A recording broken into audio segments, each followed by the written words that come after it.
சூரியன் எஃப்எம் நேயர்களுக்கு வணக்கம். மீண்டும் விழுதுகள் நிகழ்ச்சியோடு இணைந்திருக்கிறோம். இன்றைய தினம் ஒரு முக்கியமான அரசியல் பிரமுகரை அழைத்து வந்திருக்கிறோம். இலங்கை தமிழரசு கட்சியினுடைய பொதுச் செயலாளர் பண சத்தியலிங்கம் அவர்கள் வந்திருக்கிறார். வணக்கம். வணக்கம். இந்த நாடாளுமன்ற தேர்தலில் ஒரு நாடாளுமன்ற உறுப்பினராக பதவியேற்று நான் நினைக்கிறேன் முதல் முறையாக சூரியன் எஃப்எம் நிகழ்ச்சியில் உங்களை சந்திக்கிறேன். தற்பொழுது ஒரு புதிய அரசாங்கம் ஏற்பட்டு 3-4 மாதங்களாகின்றன. இந்த அரசாங்கத்தினுடைய செயற்பாடுகளை கடந்த அரசாங்கங்களுடன் ஒப்பிட்டு பார்க்கும்போது உங்களுக்கு எப்படி உணர முடிகிறது? கடந்த அரசாங்கத்தோடு ஒப்பிடும்போது இந்த அரசாங்கம் ஒரு நேர்மையான நிர்வாகத்தை செய்யும் என்று நம்புகிறேன். அதே போல் ஊழல் இல்லாமல் ஒரு நேர்மையான நிர்வாகத்தோடு வீண் விரயங்களை இல்லாமல் செய்து இந்த நாட்டின் பொருளாதாரத்தை முன்னேற்றணும் என்ற ஒரு நல்ல சிந்தனையோடு இந்த அரசாங்கம் தன்னுடைய காலத்தை ஆரம்பிச்சிருக்கிறது என்று நான் நினைக்கிறேன். ஆனால் இந்த அரசாங்கத்தின் செயற்பாட்டினுடைய விளைவு பார்க்குறதுக்கு நாங்கள் இன்னும் கொஞ்ச காலம் நாங்கள் இருந்து பார்க்கத்தான் வேணும். பொதுவாக இந்த அரசாங்கத்தின் மீது சொல்லப்படுகின்ற குற்றச்சாட்டு இந்த அரசாங்கத்தினுடைய செயற்பாடுகளில் ஒரு தாமதம் நிலவுகிறது, முக்கியமான தீர்மானங்கள் எடுப்பதில் ஒரு தாமதம் நிலவுவதாக சொல்லப்படுகிறது. இதனை பற்றி நீங்கள் நினைக்கிறீர்கள்? இல்லை, அப்படியான ஒரு எண்ணம் எல்லாருக்கும் இருக்குது, எனக்கும் அது இருக்குது. இப்போ உதாரணத்துக்கு பார்த்தீங்கன்னு சொன்னால் குறிப்பாக எங்களோட வடக்கு கிழக்கு பிரதேசங்களில் நெல் அறுவடை ஆரம்பிக்கிறது தைப்பொங்கலையொட்டி தான் புதிர் எடுத்து நெல் அறுவடை ஆரம்பிக்கிறது. அதுவும் குறிப்பாக இந்த வருஷம் இயற்கை சீற்றத்தால் நிறைய அழிவுகள். ஆனால் நெல்லுக்குரிய விலையை தீர்மானிக்கிறதுக்கு நேற்று தான் அரசாங்கத்தால் முடிஞ்சிருக்கிறது. இதால் விவசாயிகள் பெரிதும் பாதிக்கப்பட்டிருக்கணும். ஏற்கனவே இயற்கை அனர்த்தத்தால் பாதிக்கப்பட்ட விவசாயிகள் மிச்சமாக எஞ்சி இருக்கிற நெல்லை ஒரு நல்ல விலைக்கு விற்கிறதுக்கு இயலாமல் போயிட்டது. ஆனால் அங்கே 90% மேற்பட்ட விவசாயிகளுடைய அறுவடை முடிஞ்சு அந்த நெல்லை விற்க முடியாது, களஞ்சியப்படுத்த முடியாது. ஏன்னா ஈரழிப்பு கூடின நெல் களஞ்சியத்தில் கொண்டே வச்சால் உடனடியாக ஒரு 2-3 நாளில் அது பழுதாக போயிடும். ஆனபடினால விவசாயிகள் காசு தேவை பெரும்பாலான விவசாயிகளுக்கு இருக்குது. அடை வச்சு கடன் எடுத்து விவசாயம் செய்கிறவர்கள் அந்த காசை திருப்பி கொடுக்க வேணும். அதே நேரத்தில் பணத்தை வச்சு கொண்டு விவசாயம் செய்கிற ஒரு சிலரால் கூட அதை வச்சிருக்க முடியாது என்றால் களஞ்சியப்படுத்தினா நெல் பழுதாக போயிடும். அப்படியான ஒரு இக்கட்டான சூழ்நிலையில் அரசாங்கம் ஒரு விலையை நிர்ணயிக்காதது விவசாயிகள் இந்த முறை நிறைய பாரிய நட்டத்தை எதிர்கொண்டிருக்கணும். ஆனபடினால இந்த தாமதம் தீர்மானங்களை எடுக்கிறதுல இருக்கிற தாமதம் என்றதை உணரக்கூடியதாக இருக்குது. அந்த தாமதத்துக்கு ஏதேனும் காரணங்களை நீங்கள் காண்கின்றீர்களா? நான் நினைக்கிறேன் இந்த அரசாங்கம் 159 பேரோட இந்த அரசாங்கத்தை அமைச்சிருந்தாலும் 159 பாராளுமன்ற உறுப்பினர்களோட அதில் பார்த்தீங்கன்னு சொன்னால் அரசியல் கட்சி கூடாக அரசியல் செய்து வந்தவர்கள் எண்ணிக்கை மிக குறைவு. இதில் தொழிற்சங்கவாதிகள் அல்லது கற்றுத் தேர்ந்தவர்கள், அரசாங்கத்தில் ஒவ்வொரு பதவிகளில் இருந்தவர்கள், புலமையாளர்கள், அப்படியான நிறைய பேர் இருக்கணும். அப்படி இருந்தாலும் அவர்கள் தங்களுடைய துறையில் புலமையானவர்களாக இருந்தவர்களே தவிர அரசியல்லையோ அல்லது நிர்வாகத்திலேயோ புலமை உள்ளவர்களாக உடனடியாக தேவைக்கு ஏற்ப தீர்மானங்களை எடுக்கக்கூடியவர்களாக எல்லாரும் இல்லை. அமைச்சரவையை பார்த்தால் கூட அப்படியானவர்கள் அமைச்சர்களாக இருக்கிறதான் நான் உணர்கிறேன். ஏனென்றால் அவர்களோடு நாங்கள் பேசும்போது கூட அவர்கள் எல்லா விடயங்களுக்கும் இந்த புதிதாக அமைச்சர்களாக அல்லது அரசியல் உள்ளுக்கு வந்தவர்கள் ஒரு காலத்தை எடுக்கிறார்கள். கேட்டு நான் ஒரு கொஞ்சம் டைம் தாங்க பேசிட்டு சொல்கிறேன்றதை சொல்கிறார்கள். அந்த முக்கியமான தீர்மானங்களை துறை சார்ந்த அமைச்சர்கள் உடனடியாக எடுக்காமல் நான் நினைக்கிறேன் அவர்கள் ஒரு குழு, ஒரு திங்க் டேங்க் கொண்ட வச்சிருக்கிறார்கள். அவர்களோட கலந்துரையாடித்தான் அந்த முடிவு வெளியில் வருகிறது. ஆனபடியினால தான் இந்த அவர்கள் தீர்மானம் எடுக்கிறதுல தாமதம் வாரதுக்கு இது ஒரு காரணமாக இருக்குமென்னு நான் நினைக்கிறேன். இப்படி ஒரு குழு இருக்கும்போது, அதாவது மக்களால் தெரிவு செய்யப்பட்டு பாராளுமன்றத்துக்கு அனுப்பப்பட்டு அரசாங்கத்தை அமைத்திருக்கின்ற இந்த உறுப்பினர்கள் இருக்கின்ற அதே நேரத்தில் உத்தியோகபூர்வமாக அவர்களுக்கு ஆலோசகர்களாகவோ அல்லது மதியுரைஞர்களாகவோ யாரும் நியமிக்கப்படாத சூழ்நிலையில் அப்படி உத்தியோகப்பற்ற ஒரு குழுவுடன் கலந்துரையாடி தீர்மானங்கள் எடுப்பது என்பது அரசியல் அமைப்பு ரீதியாகவும் சரி சட்ட ரீதியாகவும் எந்த அளவுக்கு சரியானதாக இருக்கும்? இல்லை, அவர்கள் சட்ட ரீதியாக நாங்கள் பேசிவிட்டு வருகிறோம் என்று சொல்கிறதில்லை தானே. அவர்கள் தங்களுக்குரிய ஆலோசகர்களை வச்சிருக்கிறார்கள். நான் நினைக்கிறேன் இந்த பிரச்சனை அவர்கள் தங்களுடைய துறை சார்ந்த ஆலோசகர்களோட பேசி ஒரு முடிவை அறிவிக்கிறதுல பிழை இல்லை என்று தான் நான் நினைக்கிறேன். என்றால் முடிவை அறிவிக்க போகிறவர்கள் அந்த ஆலோசகர்கள் இல்லை, முடிவை அறிவிக்க போகிறவர்கள் அமைச்சர்கள் தான் அல்லது துறை சார்ந்தவர்கள் தான் அறிவிக்க போகிறார்கள். ஆனால் அந்த ப்ராசஸ் கொஞ்சம் வேகமாக நடக்க வேண்டும் என்ற இவர்களும் வந்த புதிது ஒரு இறுக்கமான மற்றவர்கள் தங்களை குற்றம் சொல்லாமல் ஆட்சியை நடத்தணும் என்று யோசிக்கிறார்கள். ஆனபடியாக தான் 1-2 தரம் டபுள் செக் பண்ணி இந்த தீர்மானங்கள் வெளியில் சொல்லுவார்கள். ஆனபடினால நான் நினைக்கிறேன் எல்லோரும் புதியவர்கள் ஒரு குறிப்பிட்ட காலத்தில் அனுபவத்தை பெற்றுக்கொள்வார்கள். நான் நினைக்கிறேன் ஒரு குறிப்பிட்ட காலத்தில் தங்களோட சொந்த அனுபவங்களின் ஊடாக உடனடியாக தீர்மானங்கள் எடுக்கக்கூடிய ஒரு நிலை வரலாம். ஆனபடினால் நான் நினைக்கிறேன் இப்போ இதை நாங்கள் குறையாகவும் சொல்ல முடியாது. என்னென்று சொன்னால் அவர்கள் எதிர்நோக்கிற பிரச்சனைகளும் மிக அதிகமான பிரச்சனை. பொருளாதார பிரச்சனை இருக்குது, அரசியல் பிரச்சனை இருக்குது, முதல் நடந்த பிரச்சனைகளுக்குரிய விசாரணைகள் அதுகளை செய்ய வேணும். ஒரு பெரிய பொறுப்பு அவர்கள் மீது சுமத்தப்பட்டிருக்கிறது. ஆனபடினால் நான் நினைக்கிறேன் அவர்கள் ஸ்லோவாக ஸ்டெடியாக போகும்னு பார்க்குறார்கள் என்று தான் நினைக்கிறேன். ஆனால் மக்களின் சைட்ல இருந்து பார்க்க இந்த தீர்மானங்களை எடுக்கிறதுல அவர்கள் காலம் தாழ்த்திய தீர்மானங்கள் மக்களுக்கு உதவாமல் போகலாம். தீர்மானம் நல்லதாக இருந்தாலும் நான் நெல்லுக்கு சொன்ன விஷயம் அதே மாதிரி. ஆனபடியினால அவர்கள் என்னுடைய நம்பிக்கை இனிவரும் காலங்களில் வேகமாக தீர்மானம் எடுக்கக்கூடிய ஒரு சூழல் வரும். அப்படி வராவிட்டால் அவர்களுடைய ஆட்சியினுடைய தோல்வி அதிலிருந்து தான் துவங்கும். பொதுவாக ஒரு கருத்து சொல்லப்படுகிறது, ஒரு உரையாடல் இருக்கிறது. தற்போது நாட்டை ஆட்சி செய்வது நேரடியாக ஜனாதிபதியோ அல்லது வெளிப்படையாக தெரிகின்ற அரசாங்கமோ அல்ல, அவர்களுக்கு பின்னால் ஒரு ஜேவிபியினுடைய ஒரு குழு இருக்கிறது. அந்த குழுவின் தீர்மானங்களுக்கு அமையதான் இந்த நடவடிக்கைகள் எடுக்கப்படுகின்றன, தீர்மானங்கள் எடுக்கப்படுகின்றன ஒரு கருத்து இருக்கிறது. அந்த குழுவும் நீங்கள் குறிப்பிடுகின்ற இந்த குழுவும் ஒன்றுதான், அதனை தான் நீங்கள் குறிப்பிட்டீர்கள். இல்லை, நான் அப்படி தான் யோசிச்சு நான் அந்த குழு என்று சொன்னது. ஒவ்வொரு அமைச்சர்களும் தங்களுக்கான ஒரு குழு வச்சிருக்கிறதுக்குரிய சந்தர்ப்பம் இல்லை. இந்த ஜேவிபியினுடைய மதியுரைஞர்கள் தான் இந்த எல்லாத்துக்கும் பின்னால் இருந்து ஒரு நிழல் நிர்வாகமாக இருக்கிறார்கள் என்ற சந்தேகம் இருக்குது. நீங்கள் ஏற்கனவே பாராளுமன்றத்தில் வைத்தும் இந்த அரசாங்கத்தினுடைய கிளீன் ஸ்ரீலங்கா வேலை திட்டத்துக்கு சம்பந்தமான வரவேற்பினை கூட தெரிவித்திருந்தீர்கள். அதே போல் முக்கியமான விடயங்களுக்கு அரசாங்கத்துக்கு ஒத்துழைக்கலாம் என்ற விடயத்தை நீங்கள் வெளிப்படையாக சொல்லியிருந்தீர்கள்.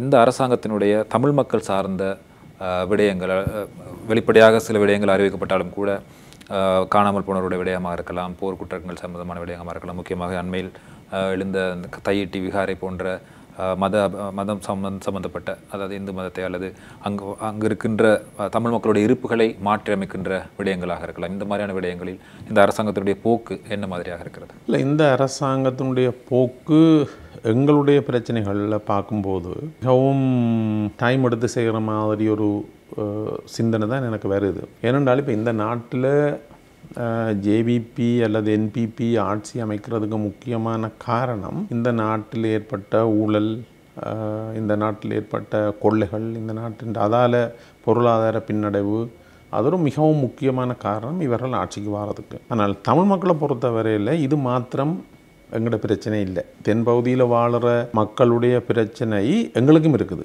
ஆனால் அதுக்கு மேலதிகமாக எங்களுடைய அரசியல் பிரச்சனை இருக்கிறது. அதே போல் நீங்கள் சொன்னது மாதிரி காணாமல் ஆக்கப்பட்டவர்கள் அல்லது அரசியல் கைதிகள், பொறுப்பு கூறல் சம்பந்தமான பிரச்சனைகள், திட்டமிட்டு மேற்கொள்ளப்படுகின்ற குடியேற்றங்கள், எங்களோட இனப்பெரம்பலை மாற்றுவதற்கு கடந்த அரசாங்கங்கள் செய்து கொண்ட அதே நடவடிக்கைகள் இப்பயும் தொடர்றது, இப்படியான பல விஷயங்கள் எங்களுக்கு ஒரு விசேடமான வடக்கு கிழக்கில் மிகவும் முக்கியமான ஒரு பிரச்சனையாக இருக்கிறது. ஆனபடினால என்னை பொறுத்தவரையில் இந்த அரசாங்கத்தினுடைய போக்கு தொடர்ச்சியாக இதே மாதிரி இருக்குமாக இருந்தால் நாங்கள் ஒரு குறிப்பிட்ட கால அவகாசத்தை அவர்களுக்கு கொடுக்கலாம்ன்றதை நான் நினைக்கிறேன். அந்த கால அவகாசம்ன்றது நீளக்கூடாது. உதாரணத்துக்கு பார்த்தீங்களன்னு சொன்னால் இந்த அரசாங்கம் கொள்கை ரீதியாக இந்த நாட்டில் எங்களோட பொருளாதாரம் பின்னடைவுக்கு போனதுக்கு தனியே களவும் கொள்ளையும் மாத்திரம் காரணம் இல்லை. இந்த நாட்டில் இருந்த அரசியல் பிரச்சனை, அதால் வந்த யுத்தம் தான் இந்த நாட்டின் பொருளாதாரம் பின்னோக்கி போவதற்கு மிகவும் முக்கியமான காரணம். அந்த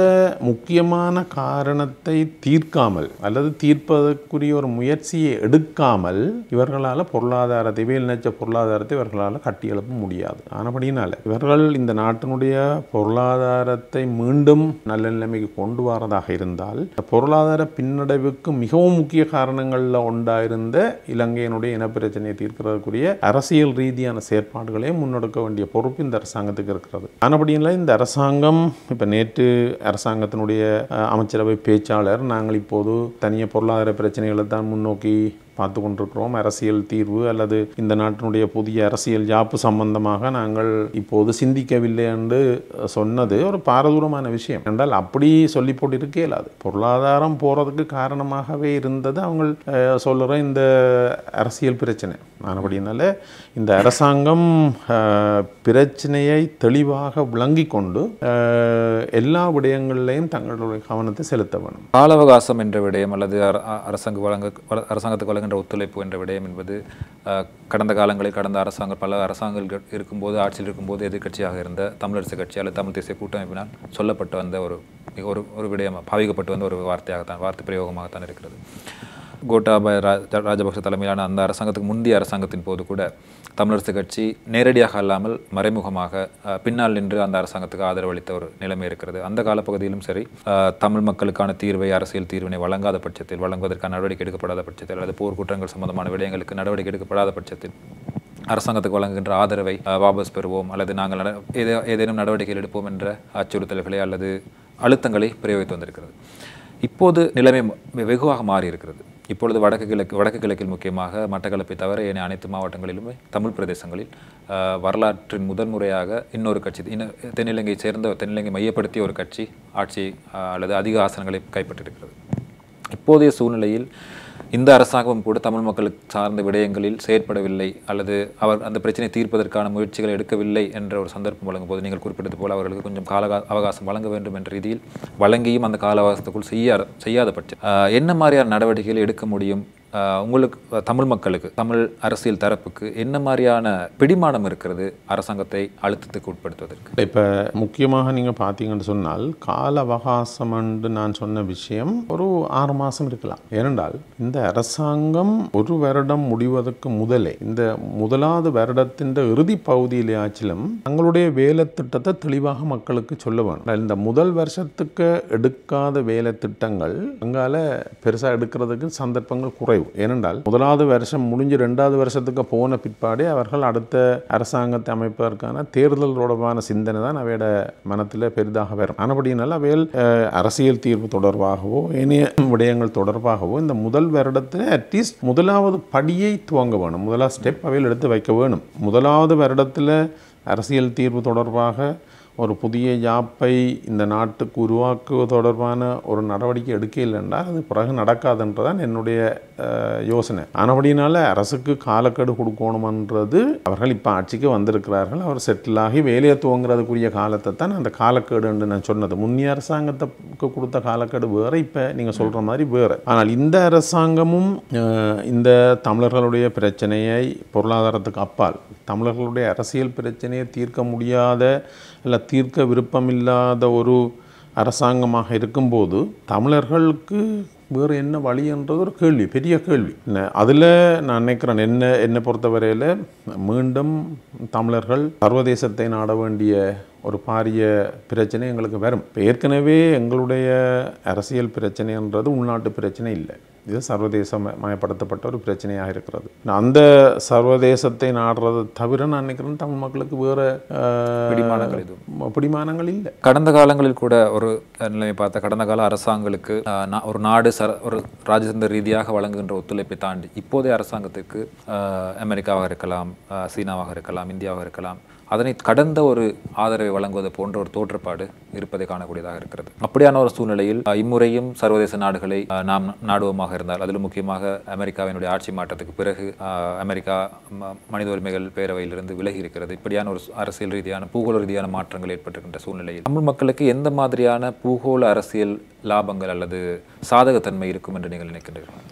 இப்போ நீங்கள் பார்த்தீங்கன்னு சொன்னால் இலங்கை நாடு பூகோள ரீதியாக பல சர்வதேச நாடுகளுக்கு ஒரு தேவையான இடமாக இருக்கிறது. இன்றைக்கு இலங்கைக்கு இந்தியாவாக இருக்கட்டும் அல்லது சைனாவாக இருக்கட்டும் போட்டி போட்டுக்கொண்டு ஆதாரங்களை வழங்குவது, நிறைய கடன் நிவாரணங்களை வழங்குறது எல்லாம் இலங்கை மக்களின் மேலுள்ள அவர்களுடைய கரிசனை என்பதிலும் விட இலங்கையினுடைய அமைவிடம், பூகோள ரீதியாக இருக்கிற அமைவிடம் சார்ந்த ஒரு கரிசனை தான் இப்போது நடக்கிறது. ஆனபடினாலே இலங்கையில் ஒரு தங்கட கட்டுப்பாட்டுக்குள்ளுக்கு அல்ல தங்களுடைய நேச நாடாக இலங்கையை வச்சிருக்கிற ஒரு செயற்பாடாகத்தான் அவர்கள் அதை செய்கிறார்கள். ஆனபடினால நான் நினைக்கிறேன் இப்போ நாங்கள் சர்வதேசம் என்று எல்லாரும் சொன்னாலும் குறிப்பாக எங்களுக்கு பல விமர்சனங்கள் இருந்தாலும் அயல் நாடாக இருக்கிற இந்தியாவை மீறி இங்கே ஒரு தீர்வு வருவது நடைமுறை சாத்தியமில்லாதது. ஆனபடினால பல சந்தர்ப்பங்களில் இலங்கையினுடைய குறிப்பாக தமிழ் பேசும் மக்களுடைய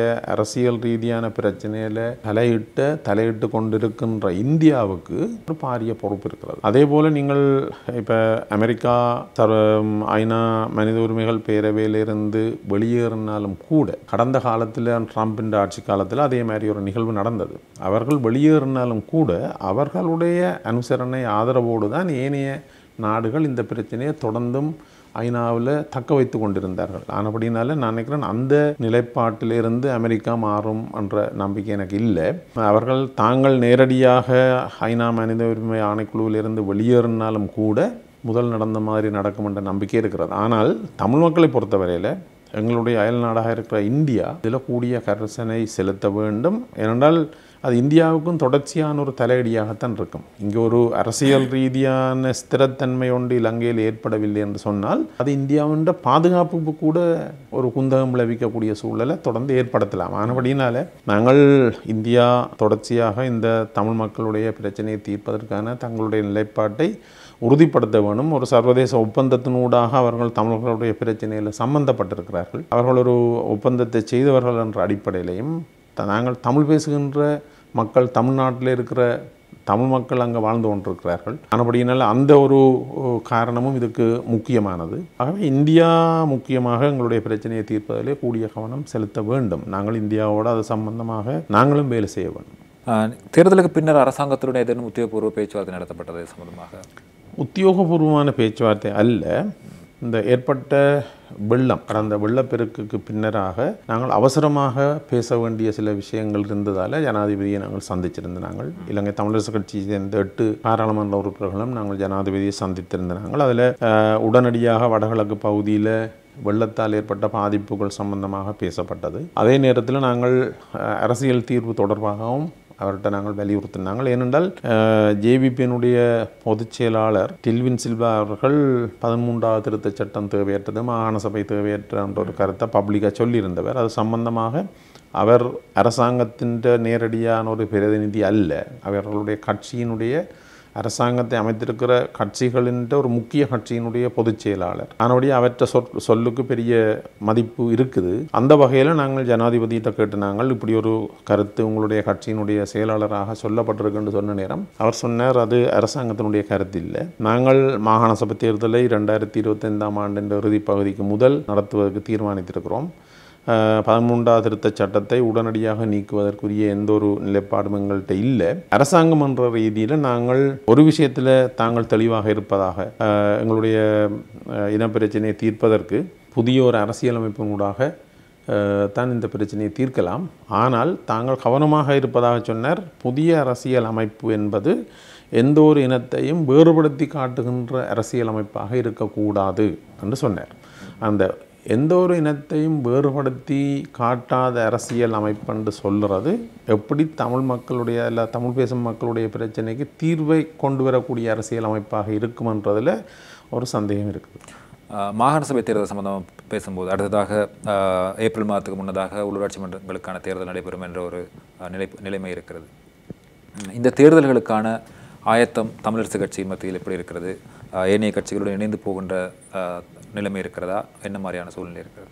இப்போ கிட்டடியில் நடக்கக்கூடிய 2 தேர்தல் இருக்கிறது. ஒன்று உள்ளூராட்சி மன்ற தேர்தல், மற்றது மாகாண சபை தேர்தல். இப்போ கடந்த தேர்தலில் பல விஷயங்களை நாங்கள் அவதானிக்கக்கூடியதாக இருந்த விஷயங்கள். இப்போ நீங்கள் முதல் சொன்ன மாதிரி இப்போ வன்னி தேர்தல் தொகுதியை பொறுத்தவரையில் கடந்த முறையும் ஒரு தமிழரசு கட்சி நாடாளுமன்ற உறுப்பினர் தான் இருந்தார். இந்த முறையும் தெரிவு செய்யப்பட்ட நாடாளுமன்ற உறுப்பினர் ஒருவர் தான் தமிழரசு கட்சியிலேருந்து. யாழ்ப்பாணத்திலேருந்து ரவிகரன் அவர்கள் வந்திருந்தார். அதே மாதிரி யாழ்ப்பாணத்தை பார்த்தீங்கன்னு சொன்னால் 2 பேர் இருந்தார்கள். இப்போ தமிழரசு கட்சியில் ஒரு ஆள் இருக்கிறார். ஆனால் இந்த 2 வடக்கை பொறுத்த வரையில் அது ஒரு பின்னடைவு தான் எங்களுக்கு. அது ஒரு பின்னடைவு. அதே நேரத்தில் யாழ்ப்பாணத்தில் கடந்த ஆட்சியிலும் 2 அரசாங்க தரப்பு ஆளுங்கட்சி எம்பி 2 இருந்தார்கள். அது ஒரு குறிப்பிட்ட மக்கள் கூட்டம் தொடர்ச்சியாக ஆளுங்கட்சிக்கு வாக்களிக்கிற ஒரு மக்கள் கூட்டம் இருக்கத்தான் செய்வார் எல்லா இடத்துலையும். அதுதான் பிரதிபலித்திருக்கிறது. ஆனால் இந்த முறை அது ஒரு வித்தியாசமாக இருக்கிறது என்றால் எல்லாரும் ஒரே கட்சியைச் சேர்ந்தவர்களாக இப்போ 3 பெரும்பான்மையோட ஆட்சி அமைத்திருக்கிறார்கள். ஆனால் பல கட்சிகளின் கூட்டாக இந்த முறை ஒரு தனி கட்சி இலங்கை என்ற வரலாறுலாம் முதல் 3 பெரும்பான்மையோடு போயிருக்கிறது. ஆனபடியினால் அந்த லெசன் எங்களுக்கு கடந்த தேர்தலில் நடந்த விடயங்களை வைத்து நாங்கள் மக்களின் மனதை புரிந்து கொள்ளாவிட்டால் இந்த தேர்தலில் நிச்சயமான ஒரு தோல்வியை தான் நாங்கள் சந்திக்க வேண்டி வரும். அதற்காகத்தான் நாங்கள் இப்போது முக்கியமாக உள்ளூராட்சி மன்ற தேர்தல் சம்பந்தமாக எங்களுடைய கவனத்தை செலுத்தி இருக்கிறோம். உள்ளூராட்சி மன்ற தேர்தல் தொடர்பாக நாங்கள் எங்களோட வட்டார மட்டத்தில் எங்களுடைய வேலை திட்டங்களை முன்னெடுத்திருக்கிறோம். அந்த வட்டாரங்களில் வெல்லக்கூடிய இளையவர்களை பெண்களை கூடிய அளவு நாங்கள் அந்த வட்டாரங்களில் வேட்பாளராக முன்னிறுத்தணும் என்ற ஒரு சிந்தனை எங்களுக்கு இருக்கிறது. ஆகவே நாங்கள் நிச்சயமாக வடக்கு மாகாணத்தை பொறுத்தவரையில் கிழக்கிலேயும் தான் இப்பவும் நாங்கள் கடந்த காலத்தை போல பெரும்பாலான சபைகளை உள்ளூராட்சி மன்ற சபைகளை நாங்கள் எங்களுடைய கைப்பற்றி எங்களுடைய நிர்வாகத்தின்கள் கொண்டு வரலாம் என்ற ஒரு நம்பிக்கையில் தான் எங்களுடைய வேலை திட்டங்களை முன்னெடுத்திருக்கிறோம். தேர்தலுக்கு மாத்திரமல்ல, தேர்தலுக்கு அப்பால் தமிழ் மக்களுடைய பிரச்சனைகளை அணுகுவதற்கான ஒரு குழு ஒன்றாக செயற்பட வேண்டும், ஒரு குழுவாக ஒரு அணியாக செயற்பட வேண்டும் என்ற நோக்கத்தில் பாராளுமன்ற உறுப்பினர் கஜேந்திரகுமார் பொன்னம்பலம் ஒரு அறிவிப்பு வெளியிட்டிருந்தார். சகல கட்சிகளும் இணைந்து பேச்சுவார்த்தை நடத்த வேண்டும், ஒரு குழுவை ஒரு அணியை அமைக்க வேண்டும் என்று. அந்த பேச்சுவார்த்தை அந்த நடவடிக்கை இப்போது எந்த மட்டத்தில் இருக்கிறது? தமிழரசு கட்சியினுடைய நிலைப்பாடு என்ன அந்த விட இல்லை, இந்த தமிழ் மக்களுடைய பிரச்சனையை தீர்க்கிறதுக்கு நாங்கள் எல்லாம் உண்டாகணும் என்பதில் எந்த மாற்று கருத்தும் தமிழரசு கட்சிக்கும் இல்லை. நாங்கள் சேர்ந்து வேலை செய்யணும், அதில் மாற்றம் இல்லை. இப்போ நாங்கள் கடந்த தமிழ் தேசிய கூட்டமைப்பாக உள்ளூராட்சி மன்றத்தில் நாங்கள் பிரிந்து கேட்டு இப்போ இருக்கிற தேர்தல் முறை அப்படியானது. போன முறையெல்லாம் உதாரணத்துக்கு பல சபைகளில் நாங்கள் வட்டார ரீதியாக 80% வட்டாரங்களை வெண்ட உள்ளூராட்சி மன்றத்தில் கூட நாங்கள் எதிர்கட்சியாக தான் இருந்தாங்க. 10 வட்டாரம் வேண்டாம், 8 வட்டாரம் எங்களுடையது. ஆனால் இப்போ இருக்கிற இந்த தேர்தல் முறையின்படி சுயேட்சை குழுக்கள், தோல்வியடைந்த கட்சிகள் எல்லாம் சேர்ந்து ஆட்சி அமைத்தார்கள். ஆனபடியால் தான் நாங்கள் கடந்த உள்ளூராட்சி மன்றத்துக்கு வேட்புமனு தாக்கல் செய்யும் போது ஒரு தீர்மானத்தை எடுத்தோம். தமிழ் தேசிய கூட்டமைப்பில் இருக்கிற கட்சிகள் பிரிந்து கேட்டுவிட்டு நாங்கள் பேர்ந்து ஆட்சி அமைக்க உண்டாக வரலாமன்றது அது அந்த ஃபார்முலா பிழைச்சிட்டது. அது வித்தியாசமாக விளங்கப்பட்டு தமிழ் தேசிய கூட்டமைப்பு இலங்கை தமிழரசு கட்சியால் உடைக்கப்பட்டது என்ற ஒரு பிரச்சாரம் மட்டும் அது வந்திருந்தது. ஆனால் என்னை பொறுத்தவரையில் நாங்கள் தமிழ் மக்களுடைய அல்லது எங்களுடைய கட்சியை பொறுத்தவரையில் தமிழ் மக்களுடைய தேசிய பிரச்சனைக்கு தீர்வுக்கு நாங்கள் ஒற்றுமையாக செயற்பட வேண்டும், அதில் மாற்று கருத்தில். கஜேந்திரகுமார் பொன்னம்பலம் அவர்கள் எடுத்த முயற்சி நல்ல முயற்சி, அதில் சேர்ந்து பயணிக்கிறதுல எங்களுக்கு எந்த மாற்று கருத்தும் இல்லை. ஆனால் நாங்கள் கட்சியாக கடந்த மத்திய குழுவில் 7 பேர் கொண்ட ஒரு குழு ஒன்றை அமைத்திருக்கிறோம். இந்த அரசியல் தீர்வு தொடர்பான விஷயங்களை பார்க்குறதுக்கு நாங்கள் அரசியல் தீர்வு சம்பந்தமான பல நிலைப்பாடுகள் பல நேரங்களில் எடுக்கப்பட்டிருக்கிறது. எங்கள் கட்சியால் தமிழ் தேசிய கூட்டமைப்பாகவும் தமிழரசு கட்சியாகவும் எடுக்கப்பட்டிருக்கிறது. இறுதியாக நாங்கள் இப்போ நல்லாட்சி என்று சொல்லப்பட்ட காலத்தில் பாராளுமன்றம் ஒரு சட்டவாக்க சபையாக மாற்றப்பட்டு அதில் ஒரு புதிய அரசியல் யாப்புன்ற டிராஃப்ட் ஒன்று மாதிரி ஒன்று செய்யப்பட்டது. ஆனால் அது நடைமுறைக்கு வரவில்லை, அது இடைநடுவில் விடப்பட்டிருக்கிறது. அதில் பல குறைபாடுகள் இருப்பதை பலரும் சுட்டி காட்டியிருக்கிறார்கள், நானும் ஏற்றுக்கொள்கிறேன். சிக்கலான சொற்பதங்கள், உதாரணத்துக்கு ஏக்கிய ராஜ்ய, அது ஒரு பாரிய சர்ச்சையாக இருந்தது. அது ஒரு டாக்குமெண்ட் இப்போ அரசாங்கத்தில் இருக்கிற ஜேவிபின்ற பங்களிப்போடு தான் அதுவும் செய்யப்பட்டது. அவர்களும் அதில் பங்காளிகளாக இருந்திருக்கிறார்கள். 2020ஆம் ஆண்டு முன்னாள் ஜனாதிபதி கோத்தபாய ராஜபக்ஷ அவருடைய காலத்திலேயும் இலங்கை தமிழரசு கட்சி மாத்திரமில்லை, ஏனைய பங்காளி கட்சிகளோடு சேர்ந்து 4 கட்சி தலைவர்கள் கையெழுத்து வைத்து இந்த அடிப்படையில் நாங்கள் பேசலாம் என்ற ஒரு ஆவணம் கோத்தபாய ராஜபக்ஷவுக்கு வழங்கப்பட்டது. தமிழ் தேசிய கூட்டமைப்பால் எங்களுடைய அரசியல் தீர்வு சம்பந்தமாக வழங்கப்பட்ட லேட்டஸ்டான அல்லது அண்மைக்கால ஆவணம் என்ற அந்த ஆவணம்தான். ஆனபடினால நாங்கள் இந்த 7 பேர் கொண்ட குழுவை எங்களுடைய மத்திய குழு தீர்மானத்தின் நோக்கம் என்னென்னு சொன்னால், இந்த ஆவணங்களை எல்லாம் பரிசீலனை செய்து எல்லாத்திலையும் இருக்கிற நல்ல விஷயங்களையும் எடுத்து நாங்கள் ஒரு புதிய ஆவணத்தை இந்த அரசாங்கத்துக்கு கொடுப்பதற்கான பேச்சுவார்த்தை வரும்போது எங்களுடைய நிலைப்பாடு குறைந்தபட்சம் இதுதான் எங்களுடைய நிலைப்பாடு என்றதை சொல்வதற்காக தயாரிப்பதற்காக ஒரு 7 பேர் கொண்ட குழு ஒன்று தீர்மானிக்கப்பட்டிருக்கிறது. அந்த குழு விரைவில் கூட இருக்கிறது. நாங்கள் எங்களுடைய நிலைப்பாட்டை நாங்கள் இப்போ இருக்கிற நிலைப்பாட்டை மேம்படுத்தி தனியாக கட்சி அண்டு இல்லாமல் சிவில் சமூகத்தில் இருக்கிற துறை சார்ந்த நிபுணர்கள், அல்லது சிவில் சமூகமாக நீண்ட காலமாக எங்களுடைய அரசியல் தீர்வு தொடர்பாக செயற்பட்டவர்களுடைய ஒரு கலந்த ஆலோசனையை செய்து இந்த எங்களுடைய ஆவணத்தை ஒரு முழுமையான ஆவணமாக ஆக்க வேணும் என்ற ஒரு நிலைப்பாடு எங்களோட கட்சிக்குள்ளே இருக்கிறது. அதை செய்கிற அதே நேரத்தில் நாங்கள் நிச்சயமாக ஏனைய தமிழ் தேசிய கட்சிகளோடும் பேசி ஒரு சக்தியாக தமிழ் மக்களுடைய அரசியல் தீர்வை நோக்கி போகிறதுல நாங்கள் எந்த ஆட்சேபனையும் எங்களுக்கு இல்லை. அதுதான் கட்சியினுடைய நிலைப்பாடு. இது சம்பந்தமான தீர்மானத்தை எடுக்க வேண்டியது அந்த 7 பேர் கொண்ட குழுவா அல்லது மத்திய செயற்குழுவா? இல்லை, மத்திய செயற்குழு தான் இந்த 7 பேர் கொண்ட குழுவை தீர்மானித்திருக்கிறது. இந்த ஆவணங்களை பரிசீலித்து, இப்போ மத்திய குழுவில் 42 பேர் இருக்கிறன்னா அந்த 42 பேரும் இதில் நேரடியாக பங்களிக்க முடியாது. இந்த 7 பேர் கொண்ட குழு இந்த கடந்த காலத்தில் வெளியிடப்பட்ட ஆவணங்களை ஆராய்ந்து சிவில் சமூகத்தில் உள்ளவர்களோடையும் ஏனைய துறை சார்ந்தவர்களோடையும் பேசி நாங்கள் ஒரு இணக்கப்பாட்டுக்கு வந்து அந்த இணக்கப்பாட்டு ஆவணம் என்பது மத்திய குழுவினுடைய அங்கீகாரத்தோடு தான் கட்சியினுடைய ஆவணமாக வரும். மத்திய செயற்குழு கூட எப்போது கூட்டம் நடைபெறும்? நாங்கள் மத்திய செயற்குழு இந்த வார இறுதியில் 15ஆம் தேதி அங்கால பட்ஜெட் வாரப்படியினால் 17ஆம் தேதியிலிருந்து பட்ஜெட் கூட்டம், அங்கால 3வது மாதம் 17ஆம் தேதி மட்டும் பட்ஜெட் இருக்குது. அந்த கால பகுதிக்கு நாங்கள் அதுக்கு முதல் எங்களுடைய மத்திய குழு பெரும்பாலும் 16ஆம் தேதி எங்களுடைய மத்திய குழு கூட இருக்கிறது. அதில் இது தொடர்பாக நாங்கள் நிச்சயமாக ஆராய்வோம். அடுத்ததாக தமிழரசு கட்சி சம்பந்தமாக கதைக்கும் போது அந்த கட்சியினுடைய தலைமைத்துவம் சம்பந்தமான பிரச்சனை நீண்ட காலமாக ஒரு இழுபறி நிலையில் இருந்து வருகிறது. அது சம்பந்தமாக வழக்கு இந்த மாதமும் வர இருக்கிறது என்று நினைக்கிறேன். அந்த வழக்கில் ஏற்கனவே உங்களுக்கு கட்சிக்கு இடையிலே ஒரு இணக்கப்பாடு காணப்பட்டிருந்தது. அந்த வழக்கினை மீள பெற்றுக்கொண்டு ஒரு இணக்கப்பாட்டின் அடிப்படையில் ஒரு தீர்வினை காண்பதற்கு அது எந்த மட்டத்தில் இருக்கிறது? அது சம்பந்தமாக இப்போ எதிர்வருகின்ற 13ஆம் தேதி திருவண்ணாமலை நீதிமன்றத்தில் அந்த வழக்கு வருது. நாங்கள் பல தடவை அந்த வழக்காளியோடு இணக்கப்பாடு கொண்டு வர்றதுக்கு முயற்சி மேற்கொண்டாங்கள். அது வெற்றியளிக்கலை. ஆனபடியினால நாங்கள் கட்சியாக ஒரு தீர்மானத்தை எடுத்திருக்கிறோம். நாங்கள் இந்த முறை இது கட்சியின் வழக்கு நிலுவையில் உள்ளபடியே அது சம்பந்தமான நிறைய விஷயங்களை பேச முடியாது. இருந்தாலும் நாங்கள் கட்சியாக ஒரு இணக்கப்பாட்டுக்கு வந்திருக்கிறோம். அந்த இணக்கப்பாட்டின் ஊடாக எதிர்வரும் 13ஆம் தேதி வருகின்ற தவணையில் நாங்கள் பெரும்பாலும் கட்சியினுடைய இந்த வழக்கை விரைவில் முடிவுறுத்துவதற்குரிய ஏற்பாடு இருக்கிறது. அந்த வகையில் நான் நினைக்கிறேன் விரைவில் இந்த கட்சியினுடைய வழக்கு முடிவுக்கு வரும். அதனைத் தொடர்ந்து நாங்கள் புதிதாக ஒரு எங்களுடைய பொதுச்சபை கூடி புதிய நிர்வாகத்தை தெரிவு செய்யும். கடந்த ஜனாதிபதி தேர்தல் மற்றும் பொது தேர்தல் காலப்பகுதியில் தமிழரசு கட்சி ஒரு பெரிய ஒரு நெருக்கடியை அல்லது விமர்சனங்களுக்கு உள்ளாக இருந்தது. முக்கியமாக கட்சியினுடைய அந்நாளில் தலைவராக இருந்த மறைந்த சிரேஷ்ட தலைவர் மாவை சேனாதிராஜா அவர்களுடைய முடிவுகள் அல்லது அவருடைய செயற்பாடுகள் சம்பந்தமாக பல விமர்சனங்கள் சொல்லப்பட்டிருந்தன. அந்த காலப்பகுதியில் அவர் பதவி விலகுவதாக ஒரு கடிதத்தை அனுப்பியதாக சொல்லப்பட்டு அது சம்பந்தமான விமர்சனங்கள் கூட எழுந்திருந்தன.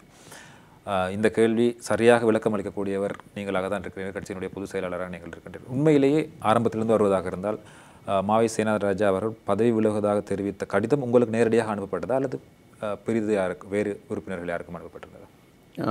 இல்லை, அந்த கடிதம் ஆரம்பத்தில் எனக்கு நேரடியாக அனுப்பப்படவில்லை. அது முகவரியிடப்பட்டது வேறொருவருக்கு தான் முகவரியிடப்பட்டிருந்தது. ஆனால் அதன் பிரதி எனக்கு அனுப்பப்பட்டது.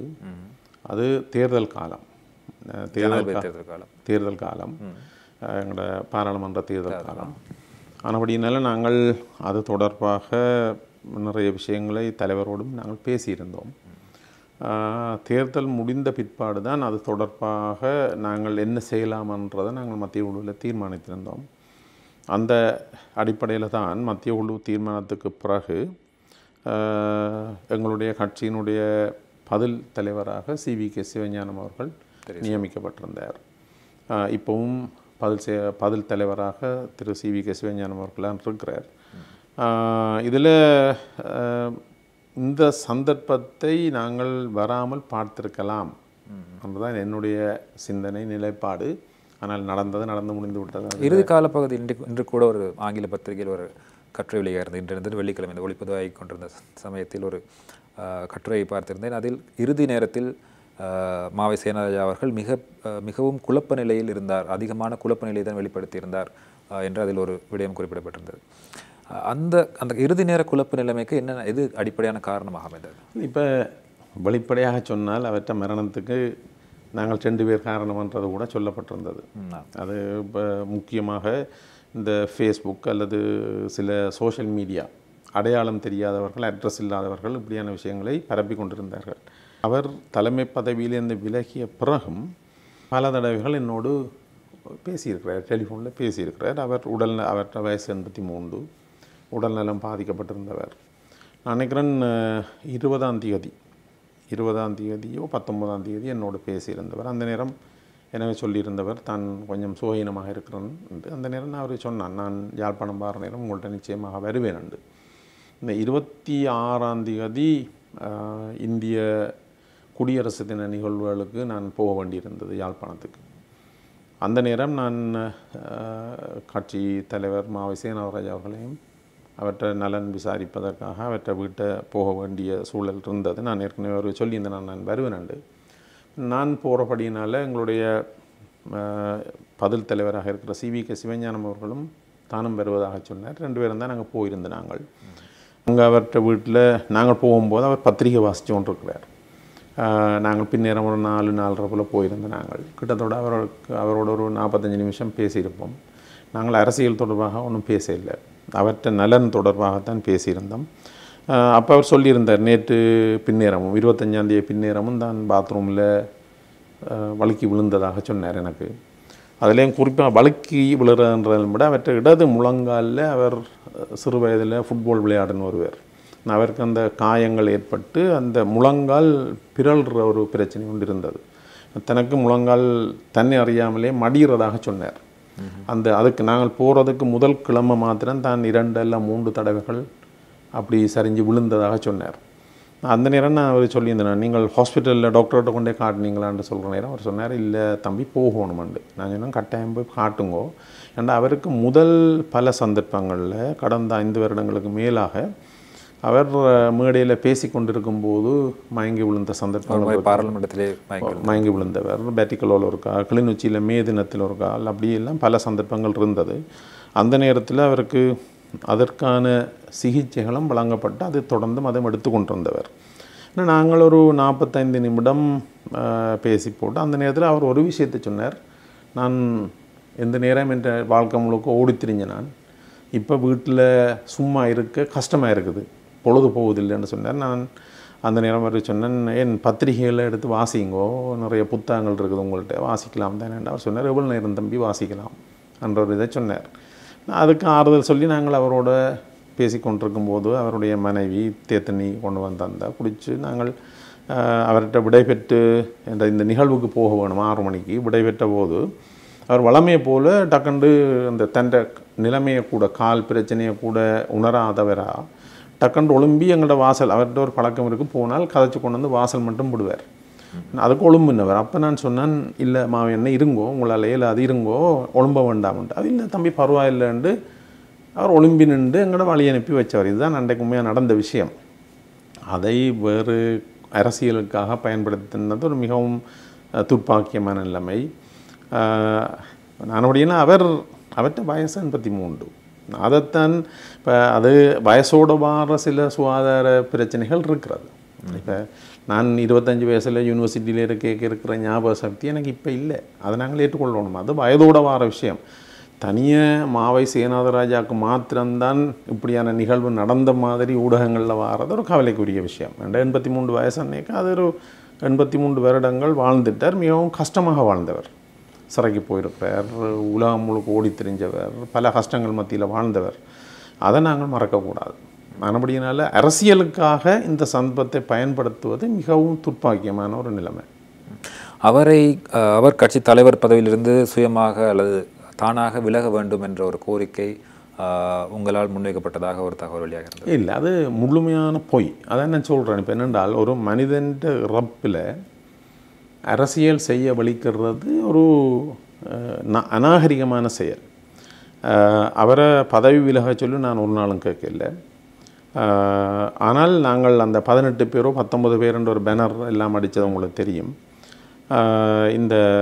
அவர் பதவி விலகுவதாக அவர் எடுத்த முடிவோ அல்லது அவரை தூண்டப்பட்டு எடுக்கப்பட்ட முடிவோன்னு தெரியல. அவருடைய கடிதம் வந்தது உண்மை. நான் ஒரு பொதுச் செயலாளர் முறையில், அதாவது இரண்டாவது கடிதம் வந்ததா? இல்லை, அவர் முதலாவது கடிதம் வந்த பிற்பாடு தேர்தல் நேரங்களில் நாங்கள் இதில் கொஞ்சம் கவனமாக இருந்த நாங்கள் தேர்தல் முடிஞ்ச பிற்பாடு நான் எழுத்து மூலம் வந்த காரணத்தால் நான் அவர்கிட்ட எழுத்து மூலமே கேட்டிருந்தேன். நான் உங்களோட முடிவில் மாற்றம் இருந்தால் நீங்கள் சொல்லுங்க உண்டு. ஆனால் அதெல்லாம் கட்சிக்குள்ளுக்கு நடந்த விஷயங்கள். அதற்கு பிறகுதான் அவர் பதவி விலக வேண்டிய ஒரு சூழல் வந்த நேரத்தில் வாக்கெடுப்பு என்ற ஒரு நிலைமைக்கு போகக்கூடாது, வாக்கெடுப்பு நடத்தாமல் இந்த பிரச்சனையை தீர்க்க வேணுமென்றதுக்காகத்தான் அந்த கடிதம் தனிப்பட்ட முறையில் மாவெண்ணையில் அக்கறை உள்ளவர்கள் இப்படி ஒரு வாக்கெடுப்பு நடந்து அதில் தோக்கக்கூடாது அல்லது ஒரு வாக்கெடுப்புக்கு போகிறதே அசிங்கமானது என்ற நிலப்பாடில் தான் அப்படி ஒரு சுமூகமாக இதை தீர்க்கலாம் என்ற ஒரு கடிதம் எழுதப்பட்டது. அது இப்போ என்னென்னு சொன்னால் அரசியலுக்காக பயன்படுத்தப்படுகிறது. அதுவும் ஆரம்பத்தில் அரசியலுக்காக ஒரு தரம் பயன்படுத்த இல்லை. அந்த கடிதத்தில் என்ன விடயங்கள் சொல்லப்பட்டது? அந்த கடிதத்தில் சொல்லப்பட்ட விடயம் எனக்கு ஞாபகம் இருக்கிற வகையில், இப்படியான ஒரு வாக்கெடுப்பு நிலையை தவிர்க்கிறதாக இருந்தால், அதாவது வாக்கெடுப்பு எதற்கு அவர் பதவியில் இருக்கிறதா இல்லையான்ற அந்த வாக்கெடுப்பு ஒன்றுக்கு போகாமல் ஏற்கனவே கொடுத்த அந்த கடிதத்தின் அடிப்படையில் நீங்கள் முடிவு எடுப்பீங்கள்ன்றால் சிறப்பாக இருக்குமென்ற மாதிரி தான் அந்த கடிதம் எழுதப்பட்டிருந்தது. ஆனபடினால அது மத்திய குழுவில் வாசிக்கப்பட்டது. அந்த நேரத்தில் அது பத்திரிகைக்கோ வேறு ஒன்றுக்கும் வரையில்லை. இறப்பு ஏற்பட்ட பிறகு இந்த இறப்பை வைத்துக்கொண்டு அரசியல் செய்ய நினைச்சாக்கள் தான் அந்த கடிதம் ஏதோ மாவெண்ணைக்கு கொலை செய்த போன 19 பேர் என்ற மாதிரி பேனர் அடித்து அரசியல் செய்தவர்கள். அந்த கடிதம் தயாரிக்கப்பட்ட போது 18 பேர் இருந்ததாக நீங்கள் சொல்லுவீங்க. 18 பேரும் மத்திய குழுவினுடைய உறுப்பினர்கள். அதில் ஸ்ரீதரனும் இருந்தாரா? எல்லாரும். அவர் ஸ்ரீதரன் அவர்கள் அந்த நேரம் அந்த கடிதத்தில் அவர் கையெழுத்து வைக்க மறுத்தாரா அல்லது அவருக்கு தெரியாதா? இல்லை, அது சம்பந்தமாக இந்த கடிதம் நான் தயாரிக்கவும் இல்லை, ஒன்றும் இல்லை. அந்த கடிதம் எல்லா மத்திய குழு உறுப்பினர்களுக்கும் சர்க்குலேட் பண்ணப்பட்ட நேரம் அந்த கடிதத்தை எழுதியது அந்த யாரோ ஒரு உறுப்பினர் எழுதியிருப்பாரல்ல? இல்லை, அப்படி எனக்கு தெரியல. ஆனால் மத்திய குழு உறுப்பினர்கள் எல்லாரும் சேர்ந்து எடுத்த ஒரு முடிவாகத்தான் அது எழுதப்பட்டது. அதில் மத்திய குழுவில் இப்போ ஆதரவாகவும் எதிராகவும் பேசின ஆக்கள் இருக்கணும். ஆனபடினாலே இப்படி ஒரு அநாகரிகமான சூழல் வரக்கூடாதுன்றதுக்காக தான் அது உண்மையாக நல்ல மனதோடு செய்யப்பட்டது.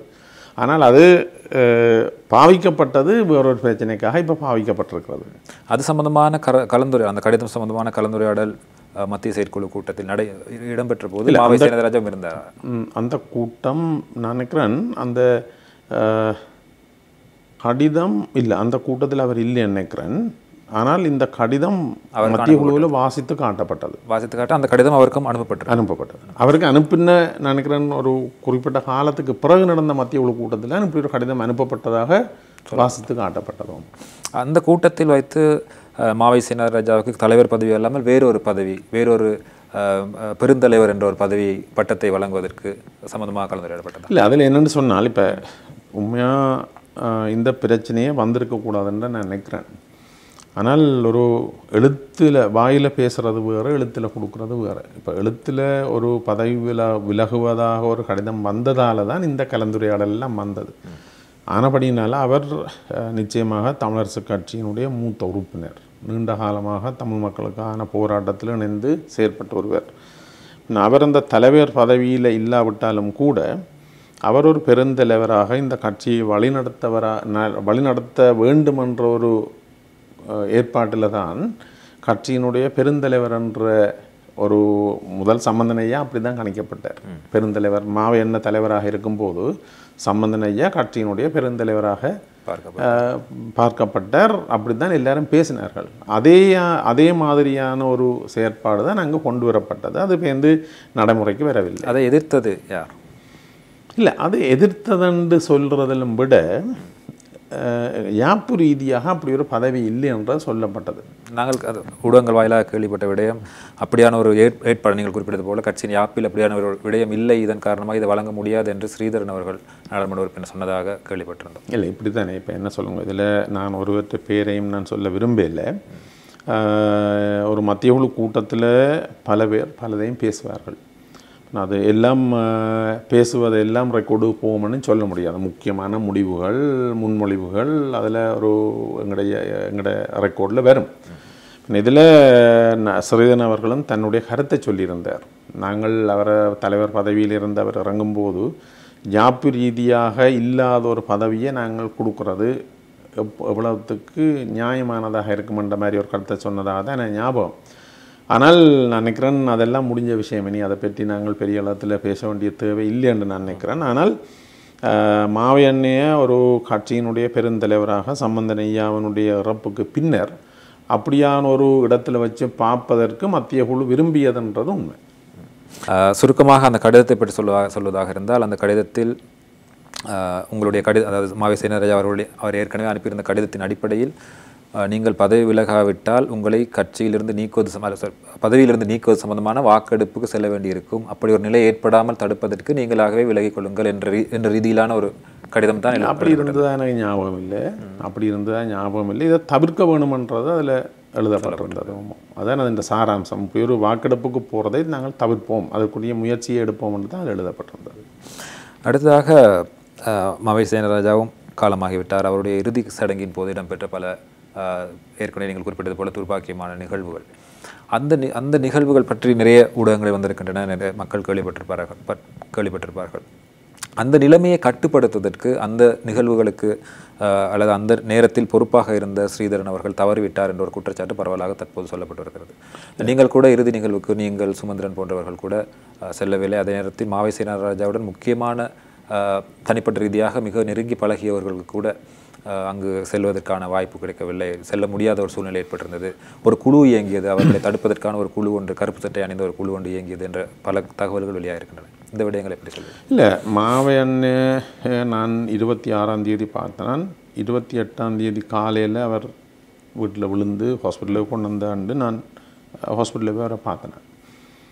அவற்ற மகனோடையும் மகளோடையும் அவற்ற நிலைமை தொடர்பாக நான் ஒரு வைத்தியர் என்ற வகையில் எல்லாத்தையும் கலந்துரையாடி இதுதான் நிலைமைன்றதை நான் அவருடைய மகனுக்கும் சொல்லியிருந்தேன். நான் இப்போ மாவையண்ணேன்ற இதை அந்த படங்களில் வர மாதிரி ஸ்டோரிஸை க்ரியேட் பண்ணினோம். அதிர்ச்சியில் சாகிறத படங்களில் காட்டுறாங்களானே அதை மாதிரி ஒரு நிகழ்வாகத்தான் இது பொதுமக்களுக்கு சொல்லப்படுது. இப்போ அவற்ற கோஸ் ஆஃப் டெத் இறப்புக்குரிய காரணம்ன்றது அதிர்ச்சி என்று சொன்னதாக பல பேர் சொல்லுவார்கள். அப்படி இல்லை. இறப்புக்குரிய காரணம் தெளிவாக வைத்தியசாலையால் கொடுக்கப்படும். அது யாரும் வேணுமென்றால் ஆர்டிஐலேயோ அல்லது தகவல் அறியும் சட்டத்துக்கூடாக அதை கேட்டு பெற்றுக்கொள்ளலாம். இதில் இறுதிச் சடங்கு தொடர்பாக எனக்கும் ஒரு மனக்குறை இருக்கிறது. மாவையண்ணே கட்சிக்கு அப்பால் நீண்ட காலமாக எங்களோட குடும்பத்தோடு மிகவும் நெருக்கமாக பழகியவர். என்னுடைய அரசியலுக்கு கொண்டு வந்ததே அவர் தான், மாவையண்ணை தான் கொண்டு வந்தவர். முக்கியமாக மாவையண்ணேன் இறந்த பிற்பாடு நான் அவருடைய வீட்டுக்கு சென்று நான் அஞ்சலி செலுத்தினேன். இறுதி நாள் போகையிலே ஒழிய முதல் நாள் நான் மாவையனுடைய வீட்டுக்கு போய் அஞ்சலி செலுத்தி அவர்களுடைய குடும்பத்தாரோடையும் அங்கே இருந்து பேசிவிட்டு தான் நான் வந்திருந்தேன். ஆனால் இந்த பேனர் அடித்தது, சோஷியல் மீடியாவில் சமூக வலைத்தளங்கள் எழுதினது, அந்த அடிப்படையில் எனக்கும் ஒரு யோசனை இருந்தது. இறுதி நாள் நிகழ்வில் போய் ஒரு குழப்பம் வரக்கூடாது. அதில் நீங்கள் சொன்ன மாதிரி கருப்பு சட்டை அணிந்தவர்கள் இருந்து சில போன உறுப்பினர்களோட விவாதத்தில் ஈடுபட்டது, அவர்களை வெளியேற சொன்ன சம்பவங்கள் நடந்தது உண்மை. அதை மேலும் நானும் போய் அதுக்குள்ளுக்கு அப்படியான ஒரு சம்பவம் நடந்தால் அது வரலாறு முழுவதும் மாவையண்ணேன்ற ஒரு இறப்பு நிகழ்வில் கடைசி இறுதி நிகழ்வில் ஒன்று நடந்ததாகத்தான் இருக்கும். ஆனபடியாக அப்படியான ஒரு சூழல் வரக்கூடாதுன்றதுக்காகத்தான் இறுதி நாள் மரணச்சடங்கு நடந்தபோது நான் அங்கே போகலை. என்ற தனிப்பட்ட கருத்து அது. நான் அதால் தான் அங்கே போகலை. அப்படி ஒரு நிகழ்வு அங்கே வந்துடக்கூடாதுன்றதுக்காக.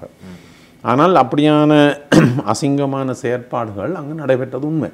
வேறு சில பாராளுமன்ற உறுப்பினர்கள் போகிற நேரத்திலையும் அல்லது தமிழரசு கட்சியினுடைய நீண்டகால உறுப்பினர்கள் போகிற நேரத்திலையும் அது நடந்திருக்கிறது. ஆனால் இதை நான் நினைக்கிறேன் குறுகிய நோக்கங்களுக்காக அரசியல் செய்தவர்களால் அதை நிகழ்ந்திருக்கலாம். அதுக்காக ஒரு ஆளை குறிப்பிட்டு குற்றஞ்சாட்டுறதுக்கு விருப்பம் இல்லை. இது ஒரு குடும்பத்தினுடைய நிகழ்வு. அவர்கள் தமிழரசு கட்சியைச் சேர்ந்து போனவர்கள் எல்லாரையும் சமமாகத்தான் நடத்தினார்கள். தமிழரசு கட்சியைச் சேர்ந்தவர்கள் மாவையண்ணைக்கு அஞ்சலி செலுத்த போகைக்கோ அல்லது வைத்தியசாலையில் போய் மாவையண்ணையை அவர் சுகமில்லாமல் இருந்த நேரம் போய் பார்க்க போன நேரத்தில் அந்த மாவையண்ணையுடைய குடும்பம் எல்லாரையும் சமமாக மதித்து செயற்பட்டார்கள். அந்த குடும்பத்தில் எந்த குறையும் நான் சொல்ல முடியாது. இறுதி நிகழ்வில் கூட அவர்கள் எல்லோரும் மிகவும் கட்சி சார்ந்தவர்கள் சாராதவர்களால் அவர்கள் சரியாகத்தான் நடந்து கொண்டார்கள். ஆனால் இந்த குறுகிய லாபத்துக்காக செயல்பட்ட சிலர் மாவையண்ணன்ற வளவுக்கு உள்ளுக்கும் இல்லை, அவற்றை காணிக்குள்ளுக்கும் இல்லை, தெருவில் வச்சு வீதியில் வச்சு தான் இந்த அசிங்கமான செயற்பாடுகளை செய்தார்கள். நான் அப்படி செய்தவர்கள் யார் என்ற விசாரணையெல்லாம் நான் செய்யலை. அது ஒரு துப்பாக்கியமான நிகழ்வு நடந்து முடிந்து விட்டது, அது அப்படியே போயிட்டுது, அது அவ்வளோதான்.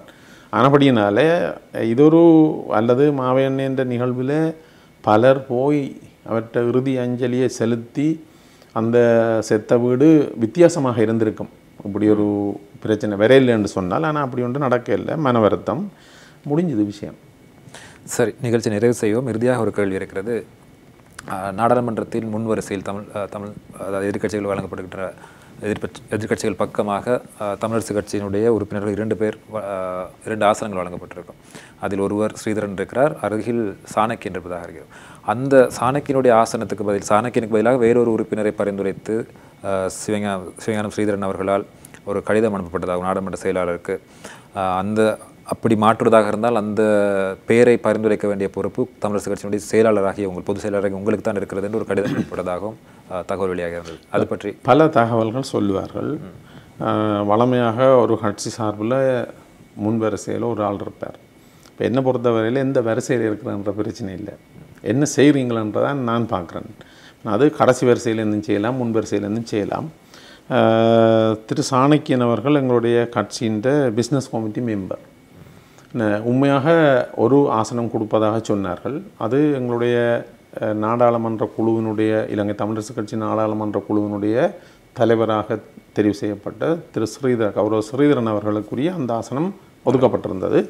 2வது ஆசனம் ஒன்று தரலாம் என்ற சொல்கிற நேரத்தில் நான் ஏனைய சில கட்சிகளோடையும் பேசினேன். அவருடைய பிஸ்னஸ் கமிட்டி மெம்பர்ஸுக்கு அந்த சீனியர் மெம்பர்ஸுக்கு கொடுக்கப்பட்டிருந்தது. அந்த சீனியோரிட்டின்றதில் ஒரு தெளிவான புரிதல் இவருக்கும் இல்லை. அவர் எப்போ பாராளுமன்றம் போனார்ன்றதா அல்லது எத்தனை தரம் பாராளுமன்றத்தில் இருந்தார்ன்றதா என்ற ஒரு பிரச்சனை உண்டு. பலரும் பேசினார்கள். எது எப்படி இருந்தாலும் என்னை பொறுத்தவரையில் யார் முன்னுக்கு இருக்கிறன்றது எந்த பிரச்சனை இல்லை. எங்களுடைய முக்கியமான 2 பதவிகள், இப்போ எங்களுடைய பொலிட் பியூரோ எங்களுடைய அரசியல் குழு 3 பதவிகளுக்கு ஆட்களை நியமித்தார்கள். எங்களுடைய பாராளுமன்ற உறுப்பினர்கள் 8 பேரில். அதில் எங்களுடைய கட்சியின் பாராளுமன்ற குழுவின் தலைவராக சிவஞானம் ஸ்ரீதரன் அவர்களையும், பிஸ்னஸ் கமிட்டியின் அல்லது பாராளுமன்ற நடைமுறைகள் சம்பந்தமான அந்த குழுவின் பிரதிநிதியாக திரு சாணக்கியன் அவர்களையும், பார்ட்டியின் கொறடா விப்பாக என்னுடைய பெயரும் முன்மொழியப்பட்டு ஏற்றுக்கொள்ளப்பட்டது. அந்த அடிப்படையில் தான் என்னிலும் சீனியராக இருக்கிற 2 பேர், திரு ஸ்ரீதரன் அவர்கள் நினைக்க 3ஆம் தரம், சாணக்கியன் அவர்கள் 2ஆம் தரம், அவர்கள் 2 பேருக்கும் முன்வரிசை ஆசனம் ஒதுக்கப்பட்டது. அதில் சில கருத்து வேறுபாடுகள் வந்திருக்கலாம், ஆனால் இது பெரிய விஷயம் இல்லை என்றுதான் நான் நினைக்கிறேன். இது கடந்து போகப்பட வேண்டிய விஷயம். அதில் நாங்கள் தொங்கிக் கொண்டு இருக்கிறதுக்கு எனக்கு விருப்பம் இல்லை.